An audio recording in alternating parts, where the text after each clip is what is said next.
Our reading today is from Hebrews 11, verses 32 through 12:2.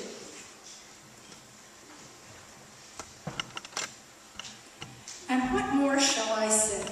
I do not have time to tell about Gideon, Barak, Samson, Jephthah, David, Samuel, and the prophets, who through faith conquered kingdoms, administered justice, and gained what was promised, who shut the mouths of lions, quenched the fury of the flames, and escaped the edge of the sword, whose weakness was turned to strength, and who became powerful in battle and routed foreign armies. Women received back their dead, raised to life again. Others were tortured and refused to be released, so that they might gain a better resurrection. Some faced jeers and flogging, while others were chained and put in prison. They were stoned, they were sawed in two. They were put to death by the sword. Then they went about in sheepskins and goatskins, destitute, persecuted, and mistreated. The world was not worthy of them. They wandered in deserts and mountains and in caves and holes in the ground. These were all commended for their faith, yet none of them received what had been promised. God had planned something better for us, so that only together with us would they be made perfect. Therefore, since we are surrounded by such a great cloud of witnesses, let us throw off everything that hinders and the sin that so easily entangles, and let us run with perseverance the race marked out for us. Let us fix our eyes on Jesus, the author and perfecter of our faith, who for the joy set before him endured the cross, scorning its shame, and sat down at the right hand of the throne of God. Here endeth the reading.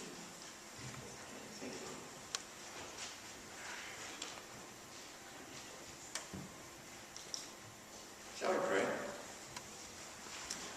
The gracious and loving God, we thank you for your incredible love for us.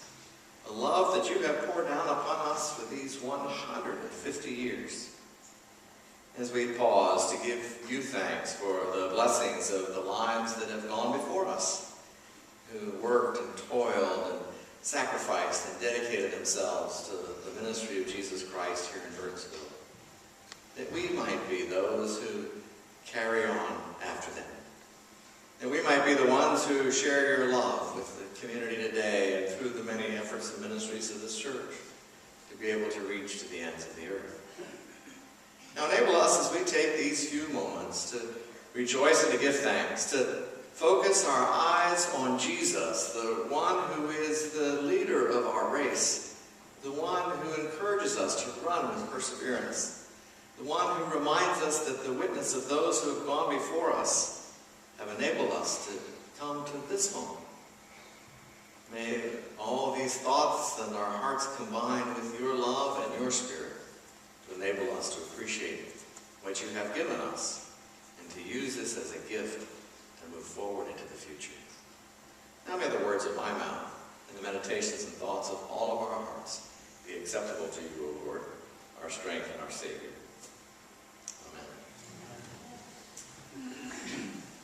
We're here to celebrate that God has been at work for 150 years. 150 years. The booklet that is available for you, Went to a Family, and the pictures and the videos, the mementos, are ways to help you celebrate with us the joy of knowing that God has been among us for these many years, with the idea that it's just a beginning, and that we have the future to look forward to. Yesterday I attended the funeral for Bishop D. Frederick Works, who had been the bishop of our conference during the 84 bicentennial. And as often happens when there's a bishop's funeral, lots of other bishops come. And so there were several there, and because I've been around the conference for a while, most of them knew me. And so when they greeted me, they said, "So how things are going at Liberty Grove?" I said, "We get to celebrate tomorrow the 150th anniversary of the church." And each one of them said, "Will you tell the congregation that I send my greetings and my blessing and keep up the good work?" So the bishops who have been the bishop of the Washington Conference for the last several years greet us and send us blessings and encourage us to continue to grow in our ministry. To give you an idea of the things that happened that lead up to this moment, I'm going to give you a test. Now, I'm not going to quiz you to see how much of the history you know. But I'm going to ask you a simple question. I want you to tell me which decade you became involved in the life of Liberty Grove Church. And so I'll start in the 1920s. I'm figuring that's going back far enough. If anybody started worshiping with Liberty Grove in the 1920s, raise your hand. Okay. I know there's some here from the 1930s. Those who are here in the 1930s, raise your hand. Yeah, there's a few. Wow. Okay. More to go. How about those of you connected to Liberty Grove in the 1940s? Raise your hand so we can see. And 1950s. I know you're all trying to remember that. During the 1960s. During the 1970s. There we go. During the 1980s. During the 1990s. All right. First decade of the year 2000s. And the 2010s. All right. Happy birthday. See, great moments in the life of this congregation. God continually adds to our numbers those who are being nurtured and who are joining the race to run towards Jesus Christ. And we congratulate you and we welcome you and we give thanks to you. Now, today features a special opportunity to meet some of those who have been in that race. And so Phil Kaler has an interview with a couple of famous people today. Phil? Okay. 70 years ago, our forefathers brought forth upon this continent a new nation conceived in liberty, dedicated to the proposition all men are created equal. Those were the words spoken by President Lincoln at the dedication of a new cemetery in Gettysburg, Pennsylvania. At that same time, the Civil War raged on. Sherman continued his march to Chattanooga, and John Knowles Payne performed the inauguration of a brand new huge organ at the Music Hall in Boston, Massachusetts. At that same time, November of 1863, Liberty Grove Church was begun.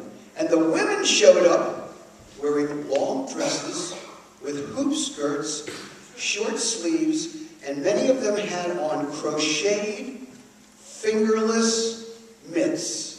Not sure what that means. Now there's a rumor going around in this church that there are people here when the church started. I want you to know that's not true.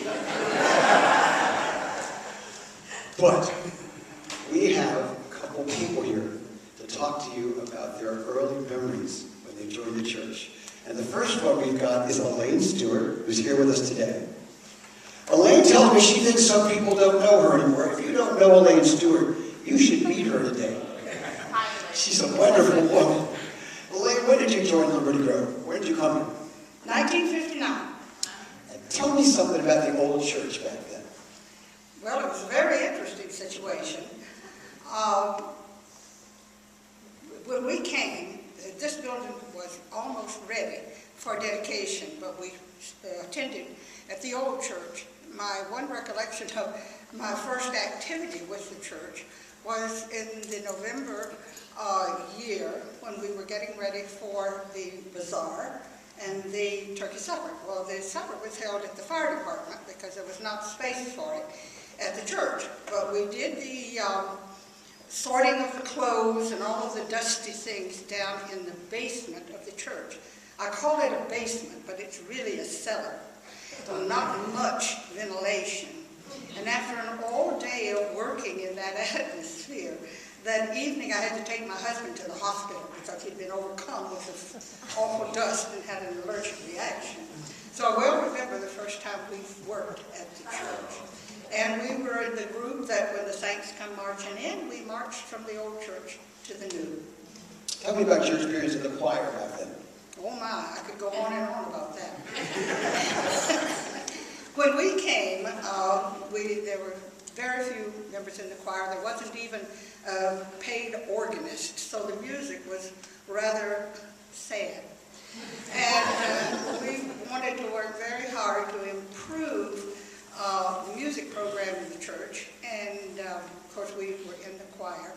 But for some, we don't know where this, I don't know where this gentleman came from, but he was an excellent professional musician that retired from someplace in the Middle West and came here to be near his family. And he found Liberty Grove, and he took us under his wing and really transformed the music program within a year. We had a choir, a senior choir of over 40 members, and we had 3 other choirs that were very, very active. So we got this church going in music from 1960 to 1965.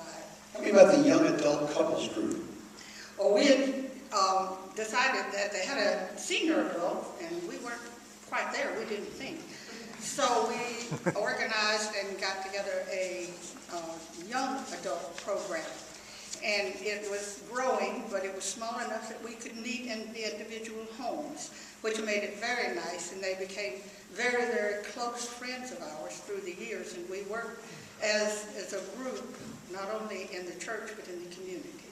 Were there still any burdens here when you joined the church? Yes, there were several. I'm going to say there were probably at least 6. And one burden is still living, Charlie Burton, down on Donna Drive, just around the corner from here. Thanks, Elaine, for all your memories. We're glad you're still here. On Sunday morning, you heard that bell ring, and I could hear it from my house, which was a mile away. And it was just wonderful to bring people to church on Sunday morning. Tell me about your recollections of the choir back then. Well, we had quite a choir at that time. Well, it was a small choir, really, at that time. But I sang in the choir, Edmer sang in the choir. And I must say that when I first came, about 2 years after I started Sunday school, I had a teacher who was a young gentleman who was about 20, 21, and his name was Edmer Park. Well, a few years later, we got married. Tell us about the festivals and suppers back then. Okay, we had, we had picnics that went on, and strawberry festivals. I remember one time a big band that had been organized here in the Burtonsville area came and played in front of the church there during a picnic.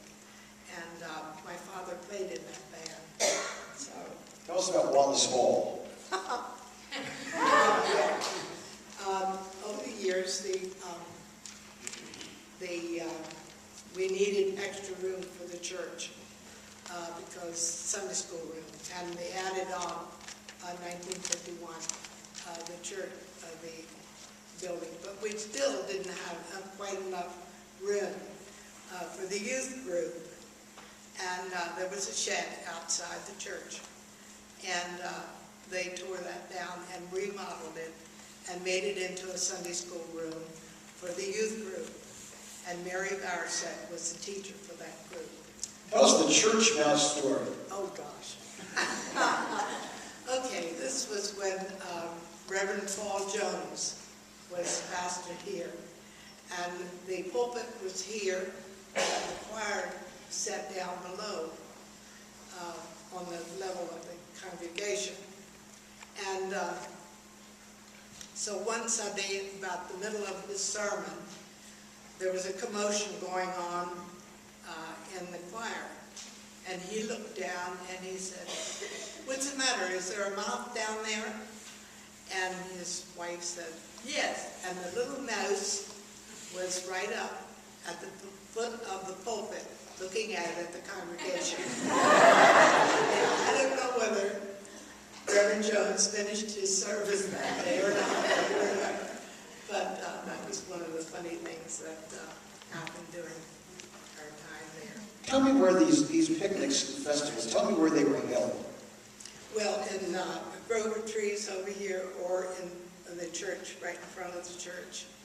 And we had church suppers, oyster and chicken, fried chicken. And when the fire hall got going here in Burnsville, we served the dinners over there to raise money for things and so forth. Was there another building there?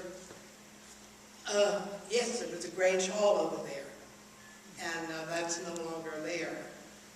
But yes, and I think that's where they served the suppers for dinners from there. Thanks, Ellie. We're glad you're still with us.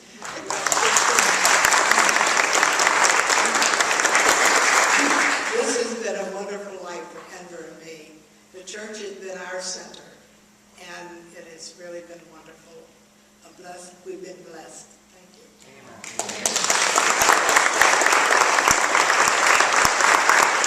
Enver's not going to speak today, but if you would come by and say hi to him, we're glad you've been here all these years. I remember when Enver used to be the treasurer of the church, and if you buy something, he had to pay you back. He'd send you a check with a little bit of note saying, thank you for what you do in this church. We're blessed this morning to have a former pastor with us, Pastor Gisselbeck, who's going to stand up now. We're going to see if we can grill him with some questions. Could you tell us when you were here? Yes, 1974 to 1980. And can you tell me something about your children growing up in this church? This was a special time for my family because our 3 children were teenagers here in this church. I have to tell you the story about Natalie and our first experience with this church. We were serving as an associate pastor in Frederick, Maryland, and we were being asked to consider various appointments in the conference to go to. But she was in the 5th grade, I think it was. Ryan was in like the 7th grade. And it was a traumatic time because, you know, children having to move at that age was very difficult because they'd build friends and, you know, there was never going to be another friend for them. And so we would comfort them, you know, and one time Natalie came up to Helen and said, well, maybe we'll move to a big church with a big brick house with a big yard and a stable out back. Helen said, Natalie, don't build up like that because that'll just, you know, you'll just be downtrodden when it doesn't come to that. Of course, the many churches we looked at didn't have that. So Walter Zabel invited us to come to meet with them and get acquainted with the community here. So we drove up this street, pulled up to this big brick house with a huge yard. And as we were walking up the front walk to the church, to the parsonage, Walter Zabel came out to greet us and said to Natalie, Natalie, if you look back through the woods, you'll see a little gray building. That's a horse stable. Owned by the church. Well, Helen and I, the hair just stood right on my back. So, what a special time it has been for us with our 3 children here. Natalie and husband Paul live right near us in near Cleveland area in Ohio. Brian lives on the Eastern Shore in Stevensville and has 2 children. Natalie has 3. And Dina, the girl we adopted, lives in Pennsylvania. So. Do you have one more special memory of being here at Liberty Grove? Just one. Let's see how the first one goes over. Well, first of all, I wanted to say something about a picture on the wall downstairs. There's a picture of 8 former pastors. Now, you just got to think about this for a minute. 8 of us together at one time. Now, 2 of them, besides myself, are still living, so it's kind of interesting. But that's a high number of pastors all together in one place. And Sylvia and Willie Wright used to put on a picnic for the preachers, the past preachers. It was a wonderful occasion. Every year we'd get together and shoot the bull and talk about all of our church members. And it was just well, that took you a while.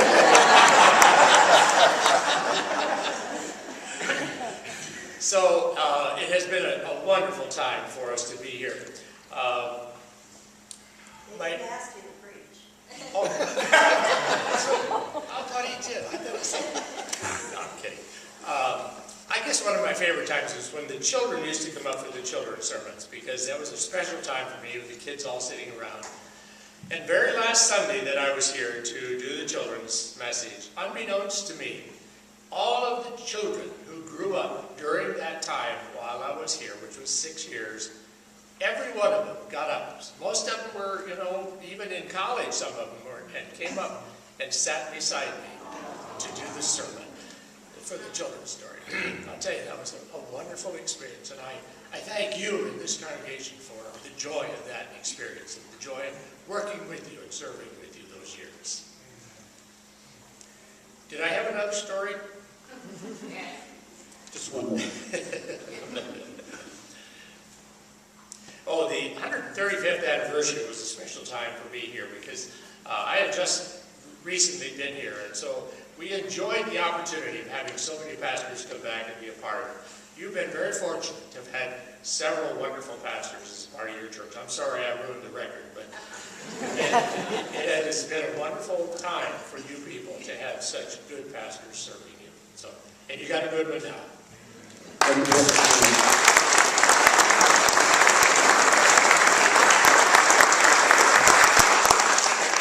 Follow up on the pastor's greetings, the Reverend Paul Jones, who was the first full-time pastor of Liberty Grove and came in 1947, was here till 1951, and moved into the new parsonage, will be here next Sunday. The U.S. Postal Service managed to lose his letter of invitation, and then after a couple of weeks they sent it back. We remailed it. They sent it to his summer address. And then the summer address people said, well, he's not here, it's not summertime, and so they sent it back to his current address. He got it yesterday. So he called last night and he said, I'm really sorry, I just got the letter today. Can I come next Sunday? I can't do it tomorrow. So Paul Jones will be here tomorrow, next Sunday. The other, Richard Hogue, has just started a new appointment in retired status in South Carolina. And because he only started preaching a couple of Sundays ago, he felt like he couldn't leave them right away to come. But his greeting is also in our book. And Reverend Barrett has retired and is living in Solomon's Island at the Asbury Retirement Village. He called to say he's 91 and they took his car away from him. So he wasn't able to join us, but is thinking about us as we gather together. So. May I say a word about that? Yes. Sorry about that. I was the pastor that started Asbury Solomon's home. It's a retirement community, has 4 levels, has the cottages, the apartment house, assisted living, and nursing care. That's where Ralph is now. My last church was Trinity in Prince Frederick, and that's the church that helped get that started. And the Asbury Methodist Home in Gaithersburg built a satellite there. So we have over 500 residents now in that beautiful site. It's a retirement community on the water. Wow. Nice. What a place it is. If you ever get to go down to Solomon, be sure to stop by and see it. It's my baby. I started it, and if you read the history about it, it tells about the church that I served in. It's the beginning of that Methodist home. Nice. We thought about doing one here, as a matter of fact, some years ago, using some land right over here, but that never happened. But Asbury Solomon's Island, where Ralph Barrett is enjoying retirement. He sure is. He's having a great time. Okay, I get the final word, I think. Next slide, please. Just a reminder to us as we look towards the future. Our vision as a church, why we do what we do, and have been doing it for 150 years, and look forward to doing it in the future. We are partners in the ministry with Jesus Christ, in connecting people to God, to each other, and to a broken and hurting world, so that future generations will praise the Lord and will keep having parties like this. Amen. Amen.